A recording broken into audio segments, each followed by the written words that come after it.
Hello friends. आप सभी को मेरा प्यार भरा आदाब और नमस्कार। मैं हूं रियासत हुसैन उस्मानी और एक बार फिर से हमारे यूट्यूब चैनल भारत दर्पण में आपका बहुत बहुत स्वागत है। जैसा कि हम डेली जो है इम्पोर्टेंट जो न्यूज़ होती हैं उन पर हम चर्चा करते हैं। तो आइए जो है आज 19 मार्च 2026 की जो इम्पोर्टेंट न्यूज़ है उस पर हम चर्चा करते हैं। तो देखिएगा, सबसे पहले हम बात करेंगे यहाँ पर बाजार दर्पण की। तो बाजार दर्पण में सबसे पहले हम सेंसेक्स की बात करें तो सेंसेक्स जो है वो लगातार जो है 3 दिनों से बढ़ रहा है और अगर जो बढ़ते हुए जो है आज की जो देखें स्थिति, तो उसकी स्थिति पहुंच गई है 76,704 पॉइंट पर। अगर हम बात करें निफ्टी की, तो निफ्टी जो है बढ़ करके लगातार जो है बढ़ा था थोड़े दिनों पहले, लेकिन फिर से इसकी जो है कुछ बदलाव हुए हैं और यहाँ पर जो है इसकी स्थिति हो गई है 23,777 पॉइंट, यानी इसमें भी थोड़ा सा बढ़ोतरी नजर आई है। वहीं अगर हम बात करें डॉलर की, तो देखिएगा डॉलर जो है अब तक के हाईएस्ट जो है पीक पर पहुंच चुका है और इसकी जो हमारे जो कह सकते हैं इसकी जो कीमत है वो 92 रुपये 89 पैसे, यानी 92 रुपीज 89 पैसा, यानी हाईएस्ट जो है अब तक की जो प्राइस है उस पर पहुंच चुका है। अगर हम बात करें, देखिए लगातार हमारे जो है अगर बात करते हैं सोने की, तो सोना और चांदी में थोड़ी सी यहाँ पर देखें बहुत मतलब गिरावट नजर आ रही है। तो सोने की अगर हम बात करें गोल्ड की, तो थोड़ा सा जो है यहाँ पर देखेंगे 1,60,300, 1,60,300 रुपए। और चांदी की अगर हम बात करें यानी सिल्वर की बात करें तो 2,56,500 रुपए पर इसकी जो है कीमत पहुंच चुकी है। तो देखिएगा, हमने ये देखें ये जो कंडीशन बनी हुई है इसमें लगातार जो है अच्छा खासा उतार चढ़ाव देखा जा रहा है।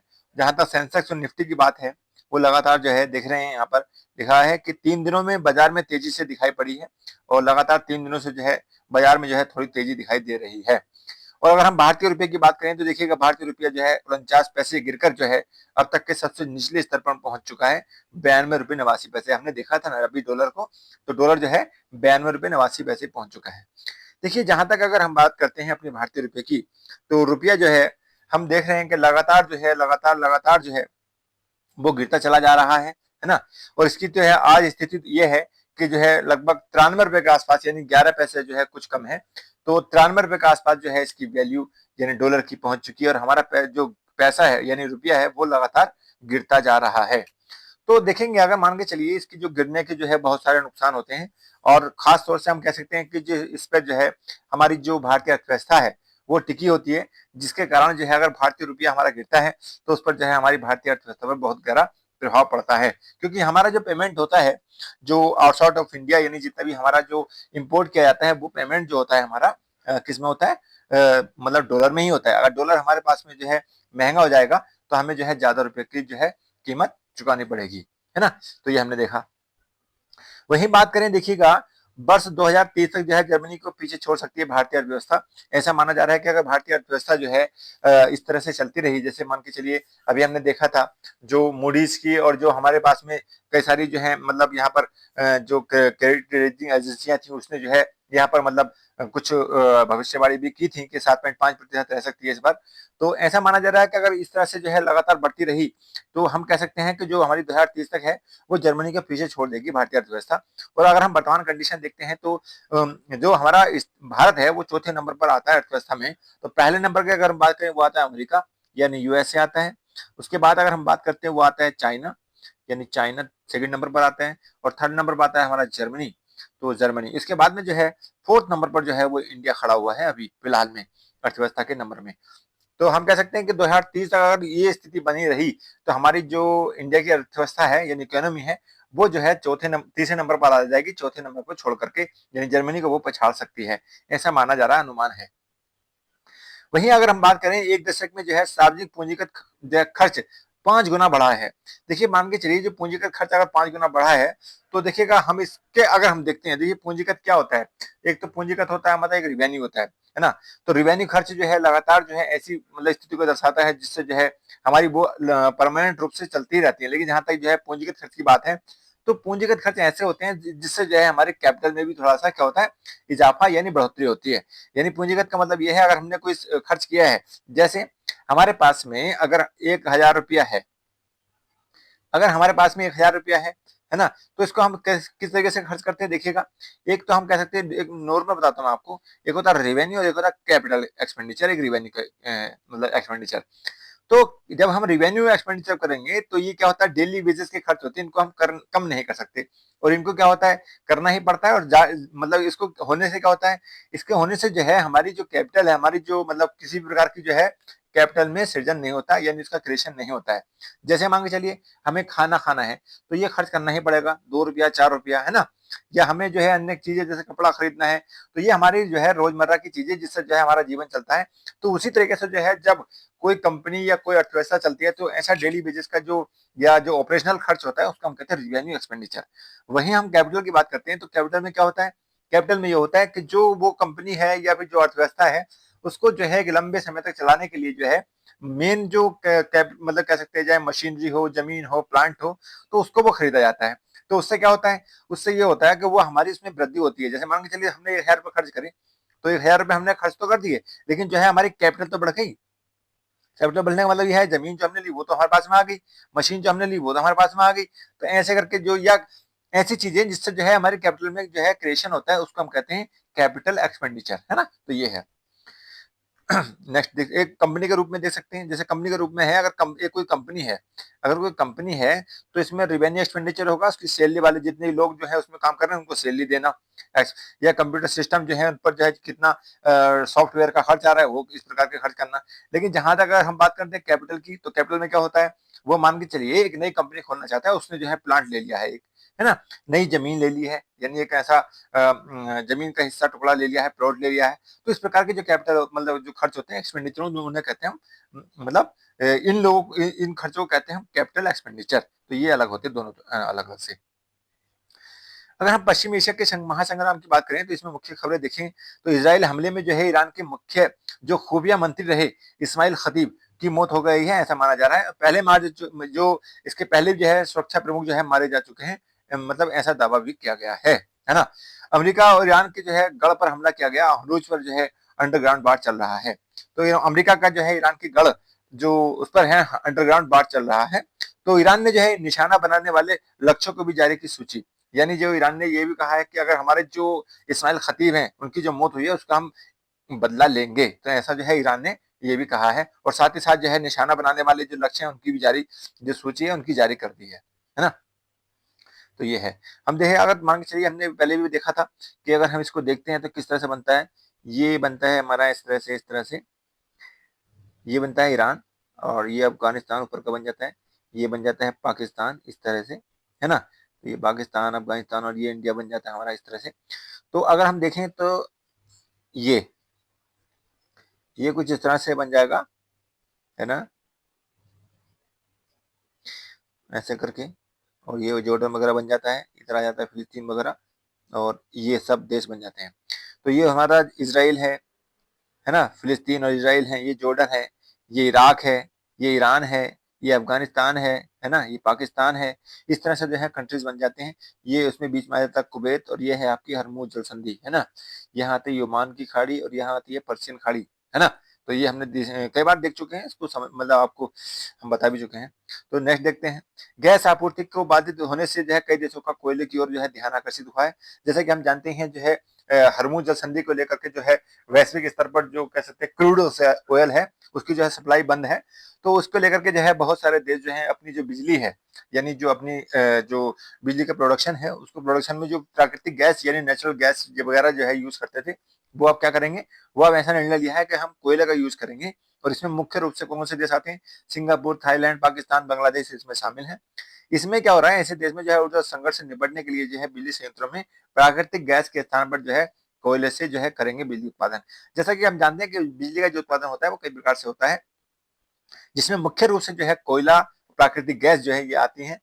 इन्हीं से जो है मतलब जो है ज्यादातर क्या होता है मतलब बिजली का उत्पादन किया जाता है ना। तो ये देख लें। अगर हम बात करें देखिएगा जो देश हैं सिंगापुर, थाईलैंड वगैरह, तो इसको अगर हम देखें किस तरह से आते हैं, जैसे हमने मान के चलिए ये इंडिया बनाया इस तरह से, ये इंडिया छोटा सा ही बना के दिखा देता हूँ आपको, ये इंडिया बन जाता है ना, कुछ इस तरह से, है ना। तो ये और इस तरह से, और ये बन जाते हैं आपके, यहाँ देश आते हैं आपके, ये आता है म्यांमार वगैरह, म्यांमार, थाईलैंड यहाँ आ जाता है। फिर उसके बाद में यह नीचे आ जाता है इंडोनेशिया वगैरह, है ना, इंडोनेशिया, मलेशिया यहीं आ जाता है, सिंगापुर यहाँ आ जाता है ना। ये आपके ऐसे करके आ जाते हैं। इंडोनेशिया के जो है सुमात्रा और जावा जो है ये क्या है, आइलैंड है उनके, है ना। इस तरह से एक बन जाते हैं। तो ये हमने देखे यहाँ है ये देश। नेक्स्ट देखते हैं पाकिस्तान अफगानिस्तान तनाव क्या है उसकी स्थिति देखते हैं। अफगानिस्तान ने जो है भारत से किया आग्रह, कहा कि पाकिस्तान पूरे क्षेत्र के लिए खतरा है, इसलिए जो है पाकिस्तान मतलब अफगान हिंदुस्तान को जो है अफगानिस्तान का साथ देना चाहिए, ऐसा जो है अफगानिस्तान ने आग्रह किया है। और यूएई ने भी जो है दोनों देशों से संयम बरतने की अपील की है कि संयम बरतें, ऐसा जो है आपस में झगड़ा ना करें। तो ऐसा जो है यूएई ने मतलब ईयू ने, यूरोपियन यूनियन, उसने कहा है। अगर जहां तक हम बात करते हैं यूरोपियन यूनियन जो है इसकी जो स्थापना की बात करें तो इसकी स्थापना जो है मूल रूप से जो है 1954 में की गई थी, लेकिन अगर हम वर्तमान कंडीशन देखें तो 1995 में जो है ये वर्तमान कंडीशन में अस्तित्व में आया है। इसमें जो है मान के चलिए 27 देश हैं यूरोप के, इसमें जो है मतलब कह सकते हैं, और इनका मुख्य उद्देश्य रहता है कि जो है उनको एकजुट बनाने की इनकी क्या रहती है, एक मूल उद्देश्य रहता है ना। तो ये हमने देखा मतलब यूरोपियन यूनियन। देश भर में बनेंगे प्लग एंड प्ले सुविधा से लैस औद्योगिक पार्क। जहाँ तो देखिए औद्योगिक पार्क की बात है तो ऐसा माना जा रहा है कि कैबिनेट ने इसको मंजूरी दे दी है और 33,600 करोड़ रुपए जो है इस भारतीय औद्योगिक विकास परियोजना में जो है खर्च किए जाएंगे। और इससे जो है ऐसा दावा किया जा रहा है लगभग जो है 15 लाख से अधिक जो है प्रत्यक्ष रोजगार का सृजन का दावा किया जाएगा। देखिए जहां तक भारतीय औद्योगिक विकास परियोजना की बात है, अगर इसको औद्योगिक पार्क के रूप में देखते हैं तो औद्योगिक पार्क किसे कहते हैं, औद्योगिक पार्क का मतलब होता है ऐसे जो है क्षेत्रों को विकसित करना जहां पर जो है औद्योगिक रूप से जो है वहां पर ढांचा तैयार किया जा सके और साथ ही साथ जो है वहां पर मार्केट की जो है सुविधा और जो है इंफ्रास्ट्रक्चर वगैरह जो है अगर हम तरीके से जो है उसको बनाते हैं तो ऐसी स्थिति को हम कहते हैं जो ये इंडस्ट्रियल पार्क है। तो हमारे जो है इंडस्ट्रियल पार्क बनाने की जो है ऐसी मतलब योजना है सरकार की, तो उसको मंजूरी प्राप्त हो गई है। 33,600 करोड़ रुपए की जो है इस पर लागत आएगी। अभी देखते हैं नेक्स्ट जो है आपातकालीन स्थिति से निपटने के लिए जो है भारत के पास पर्याप्त नहीं है तेल भंडार, ऐसा माना जा रहा है। संसदीय समिति ने जो है ऊर्जा सुरक्षा को लेकर तैयारी पर उठाए सवाल, क्योंकि हम जानते हैं कि बजट सत्र चल रहा है, उसको लेकर के जो है संसदीय समिति ने जो है ऊर्जा सुरक्षा को लेकर जो है तैयारियां जो है क्या है, ऐसा जो है बता उठाया है सवाल और पूछा है कि आखिरकार हमारे पास में क्या स्थिति है। तो उस संदर्भ में जो है मतलब कहा है भारत मतलब भारत सरकार ने कहा है कि ईंधन के लिए जो है पड़ोसी देशों से अनुरोध का कर रहे हैं इंतजार, उसके बाद ही जो है हम कुछ कर पाएंगे। तो ऐसा जो है माना जा रहा है कि जो है हमारे पास में पर्याप्त तेल भंडार नहीं है। अगर ये स्थिति आपातकाल की स्थिति बन जाती है तो हमारे पास में ऐसा तेल भंडार की पर्याप्त मात्रा नहीं है। नेक्स्ट देखते हैं। नेक्स्ट हमारा 60वां ज्ञानपीठ पुरस्कार जो है 2025 का जो अभी मतलब कह सकते हैं इसका जो है मतलब वितरण किया गया है। और इसमें जो है हम कह सकते हैं जो तमिल के जो प्रसिद्ध कवि रहे हैं बी मतलब सॉरी आर बैरामथु जो है इनको प्रदान किया जाएगा। और इनकी जो मुख्य रचनाएं हैं वो कालुकट्टूर एथिकासम, ये इनकी जो है एक मुख्य रचना है। और इसके लिए जो है मान के चलिए इनके जो कवि हैं तमिल कवि हैं इनको पद्मश्री भी पहले मिल चुका है ना। जहां तक अगर हम बात करें जो ज्ञानपीठ पुरस्कार है तो ज्ञानपीठ पुरस्कार क्या होता है, देखिए साहित्य क्षेत्र का सबसे बड़ा यानी लिटरेचर में सबसे बड़ा इंडियन जो है कह सकते हैं ये हाईएस्ट जो है क्लास का क्या होता है अवार्ड है ना। इसको जो है 1964 में शुरू किया गया था। और ये जो है ऐसी मतलब कह सकते हैं उसके लिए प्रदान किया जाता है जो हमारी जो संविधान है उसकी जो 8वीं अनुसूची है ना उसमें जितनी भी 22 भाषाएं हैं उसमें शामिल 22 भाषाओं में जो है शामिल जो है जितनी भाषाएं हैं तो उसमें जो है इसको प्रदान किया जाता है, अंग्रेजी में इसको नहीं दिया जाता। तो ये ध्यान रखेंगे है ना। तो हम कह सकते हैं 22 भाषाओं में जो है उसमें अंग्रेजी शामिल नहीं है तो उनको जो है प्रदान किया जाता है ना। तो ये जो है ये बात हुई है कि 60वां जो ज्ञानपीठ पुरस्कार है वो तमिल कवि जो है आर वैरामथु को प्रदान किया जाएगा, है ना। तो ये हमने देखा। अच्छा चापाचर कुट जो है उत्सव जो है मिजोरम में मनाया गया। जैसा कि हम जानते हैं ये जो उत्सव है झुम की खेती के समाप्त होने पर जो है प्रतिवर्ष मार्च महीने में मनाया जाता है। इसी का जो है ये मनाया गया चापाचार कुट उत्सव, है ना। इसका जो मुख्य उद्देश्य की बात करते हैं तो जो कृषि कार्य हैं उनके बीच में जो विश्राम के समय कम्युनिटी के लोगों को जो है एकत्र करके जो है सामूहिक उत्सव मनाना होता है, इसका मूल उद्देश्य है। जहां तक अगर हम बात करते हैं देखिए नॉर्थ ईस्ट में जो स्थिति है, अगर हम देखेंगे इस तरह से जो स्टेट बनते हैं, मैं एक बार बना के दिखा देता हूँ आपको ताकि जो है आप समझ आए। ये कुछ इस तरह से बन जाता है ऐसे करके, और ये ऐसे करके बन जाएगा। थोड़ा सा ये ऐसे करके बन जाता है ना। ये बन जाता है मेघालय। इसके बाद ये आ जाता है अरुणाचल प्रदेश, ये अरुणाचल प्रदेश है। ये आ जाता है नागालैंड, ये आ जाता है मणिपुर, और ये आता है मिजोरम, ये आता है त्रिपुरा।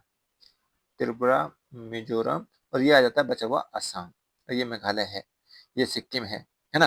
तो इस तरह से जो है नॉर्थ ईस्ट के स्टेट बन जाते हैं और यहीं से आकर के ऐसे करके जो मतलब ब्रह्मपुत्र रिवर है वो इस तरह से आके बांग्लादेश में घुस जाती है ना? तो ये आ जाता है।